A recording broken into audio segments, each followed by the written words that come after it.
Hi, everybody. Welcome to English Digest. I'm Tom. Hi, I'm Stephanie. Now, you're probably very much involved in your school year this year, if you're a student. And, of course, in your English class, from time to time, you are asked to write something. So, in our writing unit today, we're writing about something that can spice up your writing. You can do it with metaphors. Yeah, there are different types of English terms that you'll learn if you continue studying English writing. Metaphors is one of them. A metaphor is when you compare something to something else, but what you're comparing it to or saying it is kind of crazy sounding. The first line in this, you'll see, is just an example of a metaphor. All the world's a stage.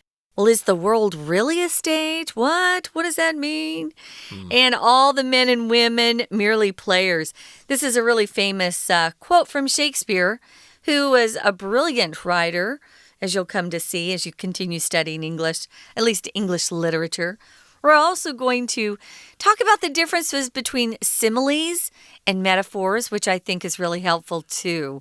But before we do that, we're going to dive in and read through day one. All the world's a stage, and all the men and women merely players. Thus wrote William Shakespeare in As You Like It. Of course, he wasn't being literal. The world is not an actual theater stage, nor is everyone an actor portraying a role.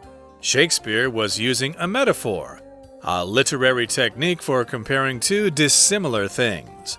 Metaphors are fairly common in everyday speech, though they are more abundant in writing, especially in poetry. They make writing more descriptive and allow writers and poets to present abstract concepts in more direct ways.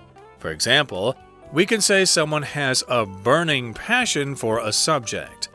Their enthusiasm isn't literally on fire, yet anyone reading this metaphor will understand the person is extremely passionate about this particular topic.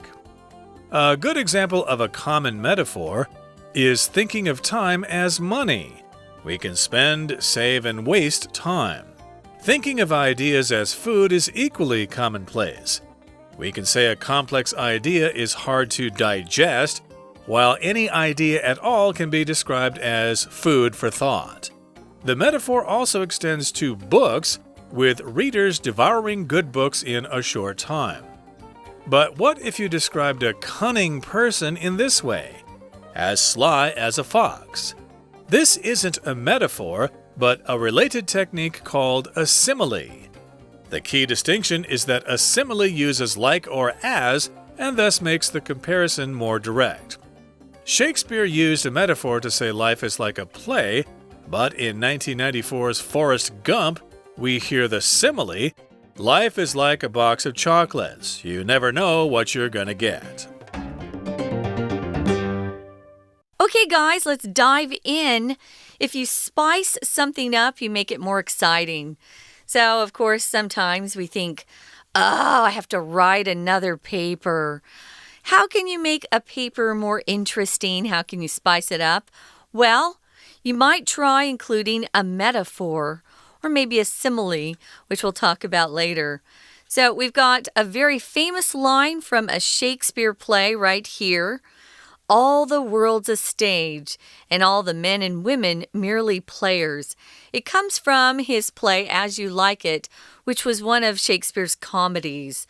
So thus wrote William Shakespeare, who was a terrific writer, as you know. So what is a metaphor? Well, it's a very creative way to write or describe something by referring to something else in the same sentence. You can use is, but you can't say it's like something or as something. It is that thing. The world's a stage, like Tom said. It's not really a theater stage we're talking about. It's just that lots of really interesting dramas play out in life. And it looks like all of us are on that stage portraying different roles or portraying different players, although that's not really what's going on. But that was his metaphor, and it's often used to teach what a metaphor is in English.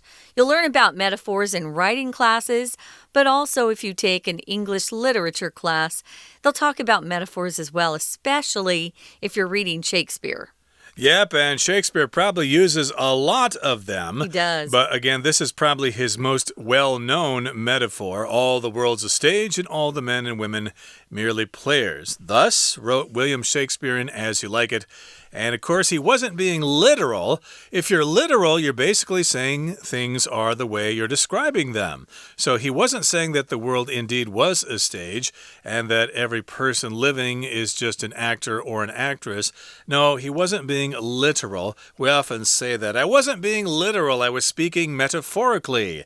And here, of course, he wasn't being literal. The world is not an actual theater stage, nor is everyone an actor portraying a role. So here we've got a word here, portray, as a verb in the ing form, portraying. To portray just means you act a certain role in a play or in a movie or something. So you could say that that actress portrayed someone who lived during the 17th century.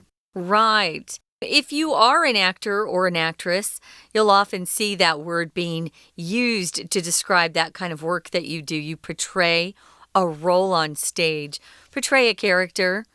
Now, Shakespeare was using a metaphor, and as we talked about in the intro, it's a literary technique. It's a method for comparing two dissimilar things. So if they're dissimilar, they're not similar. They're not the same. They're very different from each other.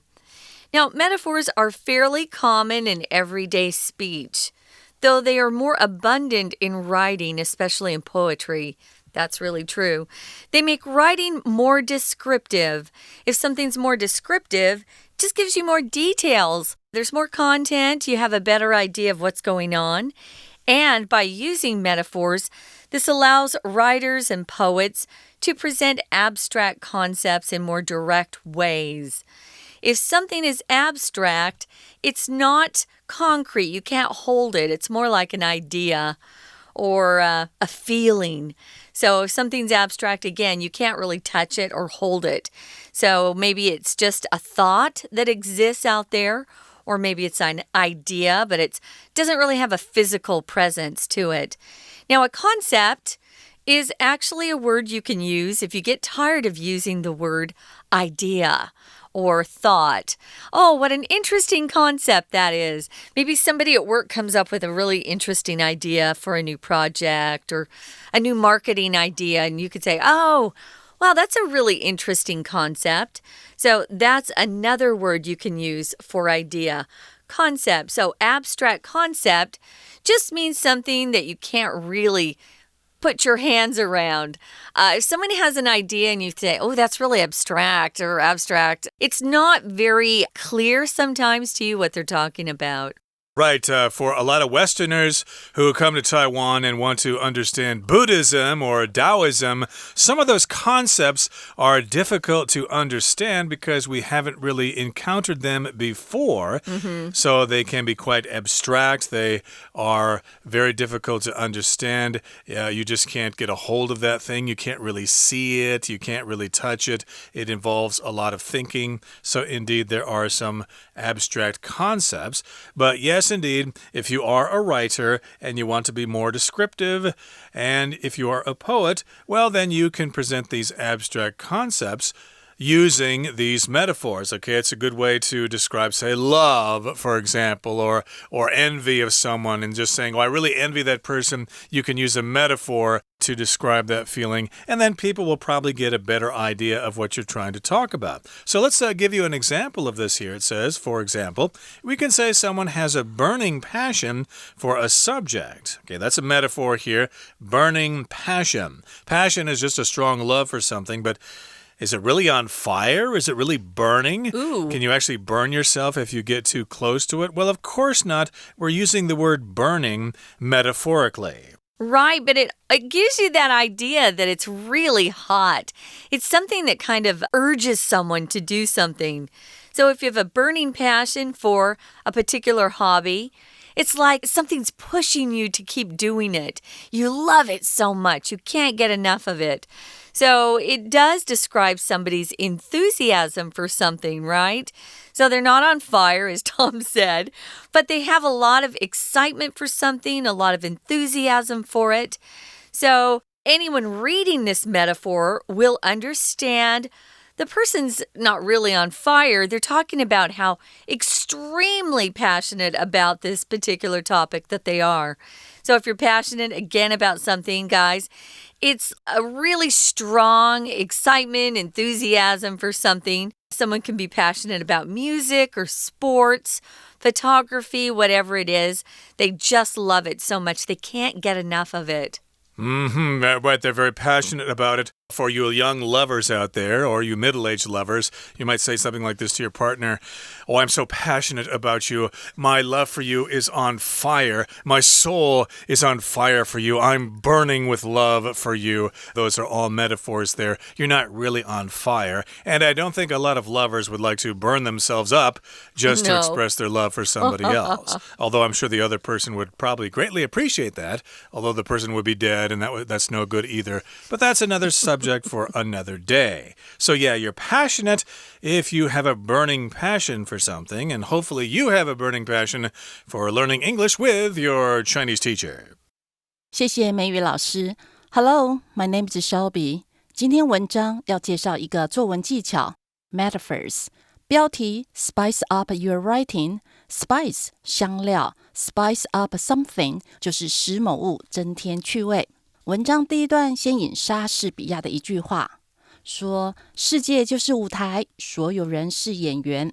第二段第二句，当然咯，它不是字面上的 literal， 是照字面上的。世界不是舞台，人也不是扮演角色的演员。在这句呢，有两个否定副词 ，not nor 不是什么，也不是什么 ，nor。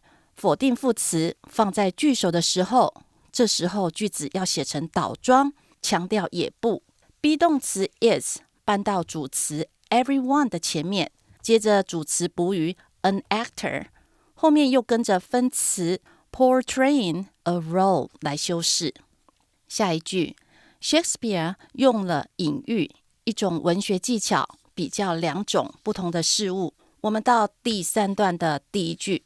隐喻在日常言语中也很常见，在写作中更多。Fairly common 相当常见的意思 ，fairly 就是 very, quite, reasonably 相当的这种意思。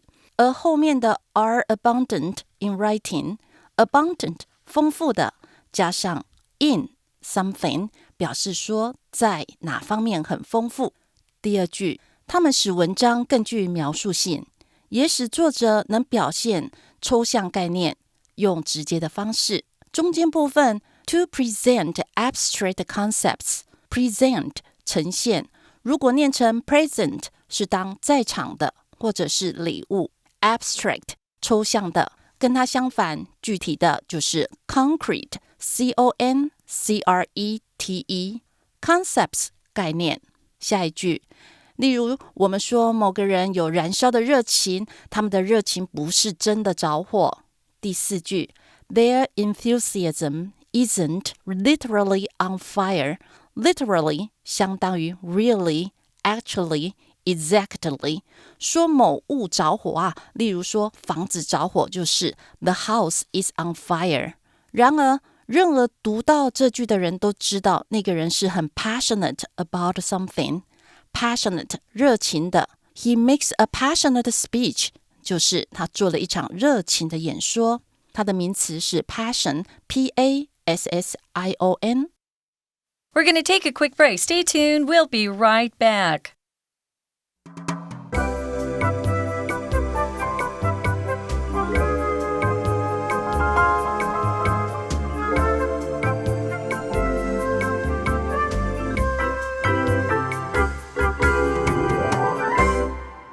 Welcome back, guys. It's our writing unit, and we're talking about metaphors today. It's a literary technique or method for making your writing a little bit more creative and spicing it up. It's a great way to compare two things that are very dissimilar or not alike at all. And it gives people an idea of what you're talking about. It makes something that's kind of abstract more concrete in their minds because you're comparing it to something and they're thinking, oh, yeah, I can see what they mean with that. For example, moving on to the third paragraph, it says, a good example of a common metaphor is thinking of time as money. You'll often hear people say, time is money. What? How can time be money? What are you talking about? Well, when you're younger, you probably don't feel like time is money. But as you get older, you know that whatever you do that isn't allowing you to make money, you're wasting time, right? So time can be money, especially as you get older and you have a job. Or maybe you are an entrepreneur, and any time you spend not working on your new business idea is wasted time. You could be actually putting your time towards that new business, and eventually it will be something that will pay off in the end. So time is money. That's a great metaphor. It is, and we can spend, save, and waste time. There are lots of things we can do with time. And thinking of ideas as food is equally commonplace. So, yeah, we like our money, we like time, and we like food, okay? These are things that we have to have in our daily lives. So, yeah, food, of course, is very commonplace, and we have a lot of metaphors using food. Of course, when you eat, of course, you need to have your body change the food into something that the body can use. That process is called digestion, and the verb is to digest. So we can say a complex idea is hard to digest. You're not really eating a concept and chewing it up and swallowing it and trying to turn it into smaller bits of food that your body can use. No, you're not really doing that. But here, digest just means, a complex idea, a concept, an abstract idea is very difficult to understand, to break it down into smaller parts, and to apply it to your daily life. Yeah, so if you're talking about some new information that someone's trying to give to you or help you understand, if you say it's hard to digest, it just means, wow, it's kind of complicated. I need a little bit more time to, as Tom said, break it down into smaller bites, smaller pieces of food, and try to understand the significance of the information. So while any idea at all can be described as food for thought, the metaphor using food and digestion, this metaphor extends to books. How do we talk about books and food and devouring and digesting? Well, there's a really famous metaphor where it just talks about how I'm devouring this book. You're eating the book? What? To devour means to eat something as if you're starving to death. You know, think of a lion, after they kill their prey, they just use those big claws, those paws, and they put that food into their mouth as fast as possible. They're devouring their prey. Well, if you devour a good book, it just means you can't put it down. You have other things to do, but you just keep reading until you're done. Now, there is a vocabulary word earlier in the sentence, which is extend. Extend can be, mean different things, actually. It can mean moving your arms or your legs away from your body, so you're spreading them out. But here it just means it covers something. It covers an area or a topic, a greater topic in scope, you could say. So it extends to books. So we're even going to say that you can talk about these eating verbs, eating words with books. Yeah, devouring a good book. I love when I find a good book like that. I can't put it down and I end up staying awake too late at night and I have to read it till it's done. I have to read it till the end. That seems to happen to me less and less, but I remember when I was younger, boy, I'd come across a book and I just couldn't get enough of it. Couldn't put it down, yeah. I couldn't put it down. It was a real page turner. It was really gripping and I wanted to devour that good book in a short time. So yeah, devour, to eat something really hungrily, like one time many years ago, I got stuck in traffic during Chinese New Year, and I was in the car for so long. So when I finally was able to get to a night market, boy, did I devour a big plate of fried rice in like less than 2 minutes. I was that hungry. You were starving. Okay, so that's a metaphor there, to devour good books. And yeah, we've got food for thought here. A complex idea is hard to digest. And here in the final paragraph, let's describe people here. What if you described a cunning person in this way, as sly as a fox? Is that a metaphor? Okay, well, here we've got the word cunning. Cunning just means you're very smart, especially if you're able to think up ways to do things. And usually it's kind of sneaky, okay? If you're cunning, you know ways to maybe cheat other people, or to get the money before they do, or to invest in the right stocks when everybody else is losing money on the stock market. Yes, you're very cunning. You're very quick and smart. Yeah, and sometimes that word cunning gives people the idea that something dishonest is taking place. So be careful with cunning.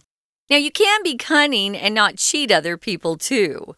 So let's be fair with this word. But if someone's cunning, they're typically coming up with a scheme or a plan to get what they want from someone, and it might include a little bit of deception or deceiving them. And sly is a similar word. If someone's sly, they're usually doing something to maybe deceive somebody else, and it's not clear that they're trying to actually cheat you. They seem to be kind of they're usually kind of cool. So it's hard to tell if someone who is sly is cheating others. But be careful with these fast talkers, these cunning people out there.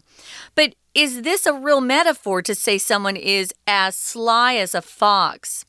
Well, our article goes on to say this isn't a metaphor, but a related technique called a simile. So a simile is a word that is very similar to the word similar.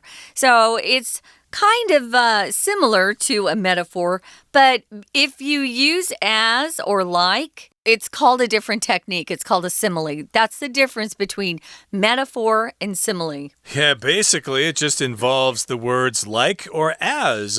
I could say, my love is like a mountain. Well, that's a simile. If I say, my love is a mountain, then that's a metaphor. It's basically that simple here. So yes, as sly as a fox, as slow as a turtle, as smart as an elephant or whatever, you can probably You're as dirty as a pig. There you go. Or as, what's another one? As fast as a cheetah or something like that. Those are all similes.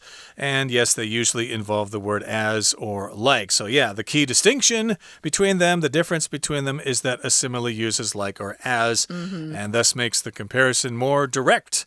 And Shakespeare used a metaphor to say life is like a play, but in 1994's Forrest Gump, we hear the simile, life is like a box of chocolates. You never know what you're going to get. If you remember that movie starring Tom Hanks way back in 1994, he played kind of a slow person, but he was actually quite successful in his life. It's a simile. This simile came up in the movie a couple of times. Life is like a box of chocolates. You never know what you're going to get.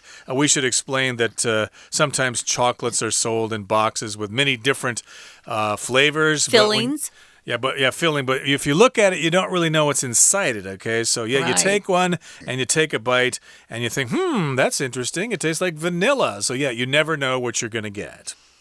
Because life can be very, very strange. You know, you think it's going well and suddenly you can have something happen to you that changes everything. So life is like a box of chocolates.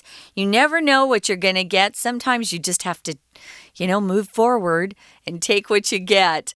That's a bad thing about chocolates for me.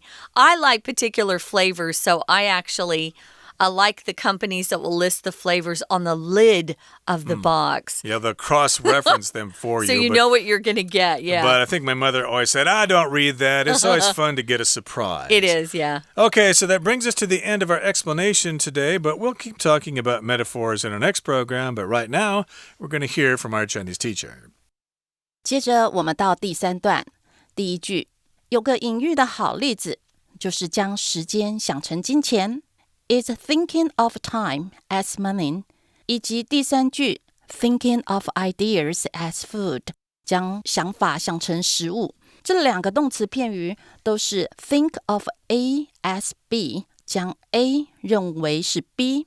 文法书上还加上以下这几个视为替换的片语，例如 see A as B， 或者 regard A as B， 又或者 view A as B。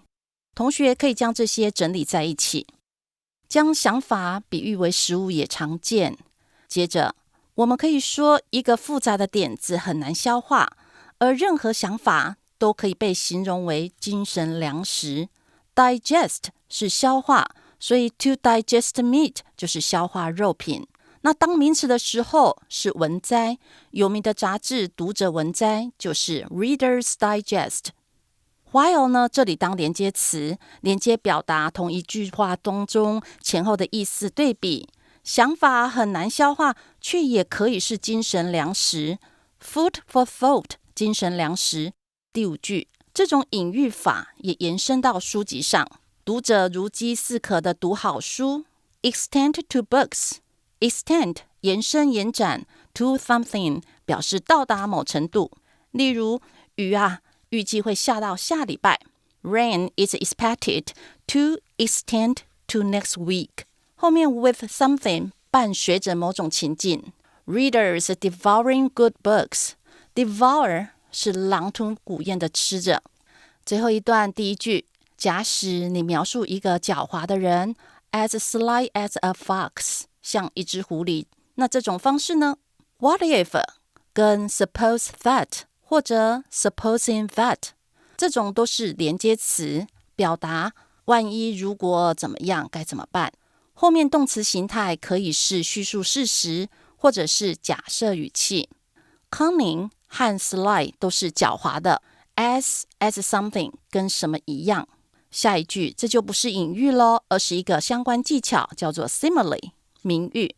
第三句说，关键在于 Simile 用 like 或 as 这些字，让比较直接明显。 The key distinction， key 关键， distinction 差别。第四句呼应第一句文章说，莎士比亚说世界是舞台，阿甘正传的台词 Life is like a box of a chocolate， 人生像是一盒巧克力。这两句都是比喻人生，但采用不同写作比喻法。以上是今天的讲解。That brings us to the end of our lesson for today. It's wonderful having you here. We have a burning passion for our students, and hopefully you have a burning passion for us and will join us again next time. From all of us here at English Digest, I'm Tom. I'm Stephanie. Goodbye. See ya.